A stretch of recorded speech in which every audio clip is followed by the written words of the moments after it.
Sosiolinguistik merupakan jenis ilmu interdisipliner, yakni suatu ilmu yang mempelajari bahasa di dalam masyarakat. Sosiolinguistik adalah kajian yang menyusun teori-teori tentang masyarakat dengan bahasa. Nama sosiolinguistik berasal dari dua ilmu, yaitu sosiologi dan linguistik. Sosiologi adalah kajian yang objektif dan ilmiah mengenai manusia dalam masyarakat, kemudian mengenai lembaga-lembaga serta proses sosial yang ada dalam masyarakat. Sedangkan yang dimaksud dengan linguistik yaitu ilmu bahasa atau bidang yang mengambil bahasa sebagai objek kajiannya. Adapun definisi sosiolinguistik menurut para ahli, yang pertama menurut Kolmas, sosiolinguistik adalah studi empiris tentang bagaimana bahasa digunakan dalam masyarakat, penggabungan teori dan metode linguistik dan ilmu sosiologi. Ilmu ini bidang kajiannya membahas keragaman dalam bahasa dan bentuk sebuah bahasa dalam masyarakat. Kemudian yang kedua menurut Spolsky, sosiolinguistik yaitu studi yang mempelajari hubungan antara bahasa dan masyarakat, antara penggunaan bahasa dan struktur sosial pengguna bahasa. Kemudian menurut Bell, sosiolinguistik merupakan cabang linguistik antropologis yang meneliti bagaimana bahasa dan budaya saling berkaitan dan bagaimana bahasa digunakan dalam konteks sosial yang berbeda. Dari beberapa definisi sosiolinguistik menurut para ahli tersebut, intinya dapat disimpulkan bahwa sosiolinguistik adalah ilmu interdisipliner antara ilmu linguistik dan sosiologi yang mana mengacu pada studi tentang bahasa dan kaitan penggunaannya dalam masyarakat dengan melihat aspek gejala sosial dan kebudayaan. Jika dilihat dari sisi sosial, yaitu berhubungan dengan kehidupan manusia dalam interaksi dan antaraksi antara manusia satu dengan yang lainnya dalam kehidupan berkelompok. Sedangkan dari segi budaya, yaitu berhubungan dengan sistem budaya, sistem sosial, dan sistem material. Sosiolinguistik dan linguistik. Sosiolinguistik adalah studi tentang hubungan antara penggunaan bahasa dan struktur masyarakat, yakni dengan mempertimbangkan faktor-faktor seperti latar belakang sosial, baik penutur dan mitra tutur, yaitu dari segi usia mereka, jenis kelamin, kelas sosial, latar belakang etnis, dan yang lainnya. Kemudian hubungan antara penutur dan mitra tutur, misalnya teman baik, majikan dengan karyawan, guru dengan murid, dan yang lainnya.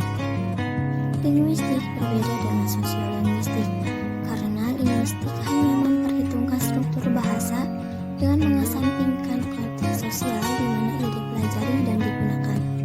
Sosiolinguistik dan sosiologi bahasa. Sosiolinguistik berfokus pada pengaruh masyarakat terhadap bahasa. Sosiolinguistik meneliti pengaruh pada bagaimana cara orang menggunakan bahasa, yang berkonsentrasi pada bagaimana variasi bahasa dan pola penggunaan bahasa yang berkolerasi dengan atribut sosial, seperti usia, jenis kelamin, dan kelas sosial. Sosiologi bahasa adalah studi tentang apa yang dilakukan masyarakat dengan bahasa. Sosiologi bahasa ini mencoba menemukan bagaimana struktur sosial dapat dipahami dengan lebih baik melalui studi bahasa, yang berfokus pada pengaruh bahasa terhadap masyarakat. Ranah kajian sosiolinguistik. Pertama, sosiolinguistik mikro. Menurut Kolmas, mikrososiologistik berfokus menyelidiki bagaimana struktur sosial mempengaruhi cara orang berbicara dan atribut sosial seperti kelas, jenis kelamin, dan usia. Kemudian bagaimana ragam variasi bahasa dan membentuk pola penggunaan bahasa. Yang kedua, sosiolinguistik makro. Menurut Kolmas, makrososiologistik mempelajari apa yang dilakukan masyarakat dengan bahasa mereka, yaitu sikap dan keterikatan yang menjelaskan distribusi fungsional bentuk-bentuk bahasa dalam masyarakat, pergeseran bahasa, pemeliharaan dan penggantian, pembatasan dan interaksi komunitas-komunitas bahasa. Sosiolinguistik makro adalah studi bahasa dalam kaitannya dengan masyarakat dan budaya dalam arti komprehensif. Objek penelitiannya meliputi faktor sosial, yaitu interaksi antara bahasa dan dialek, kemudian studi tentang penurunan stabilisasi minoritas, dan stabilisasi pengembangan bilingualisme dalam kelompok tertentu. Variasi bahasa dalam sosiolinguistik. Wujud variasi bahasa. Yang pertama, idiolek, yaitu variasi bahasa yang sifatnya individual. Maksudnya, sifat khas tuturan seseorang berbeda dengan tuturan orang lain. Misalnya, dapat dilihat melalui warna suara seseorang. Yang kedua, dialek, yaitu variasi bahasa yang dibedakan oleh perbedaan asal penutur dan perbedaan kelas sosial penutur. Oleh karena itu, muncul dialek geografis dan dialek sosial atau sosiolek. Misalnya, kata nyong yang berarti saya yang digunakan di daerah tertentu, yaitu di Banyumas, atau dialek ngapak-ngapak yang merupakan turunan dari bahasa Jawa. Yang ketiga, tingkat tutur, yaitu variasi bahasa yang disebabkan oleh adanya perbedaan penutur tentang relasinya dengan mitra tutur. Misalnya, kita menggunakan bahasa yang berbeda pada orang tua dan pada teman sebaya. Kemudian yang keempat, ragam bahasa, yaitu variasi bahasa yang disebabkan oleh adanya perbedaan dari sudut penutur, tempat, pokok tuturan, dan situasi. Yang berkenaan dengan hal ini akhirnya dikenal dengan adanya ragam bahasa resmi dan ragam bahasa tidak resmi. Contohnya, kata perempuan untuk bahasa formal dan kata cewek untuk bahasa tidak resmi.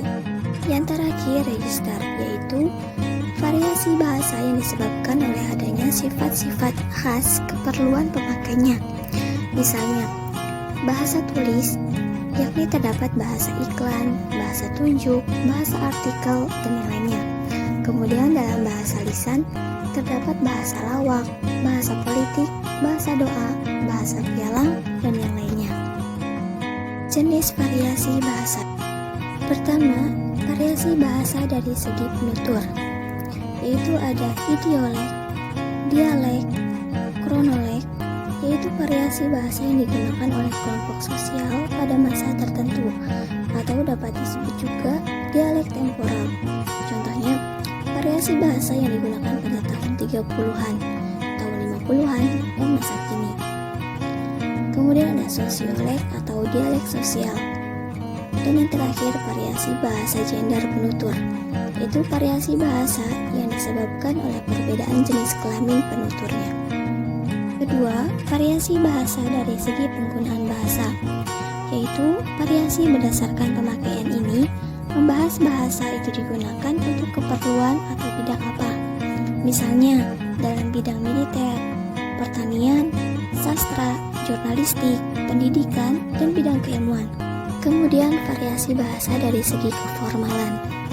Yang pertama ada ragam beku, yaitu ragam bahasa paling formal yang biasanya digunakan ketika acara khidmat, seperti upacara kenegaraan, undang-undang, akta notaris, dan pengambilan sumpah. Dikatakan formal karena pola kaidahnya sudah ditetapkan secara matang dan tidak boleh diubah. Kemudian ragam resmi atau formal, yaitu variasi bahasa yang sering digunakan pada rapat dinas, pidato, dan surat menyurat. Yang ketiga ada ragam usaha, yaitu variasi bahasa yang biasanya digunakan pada rapat-rapat kantor, acara sekolah, dan yang lainnya.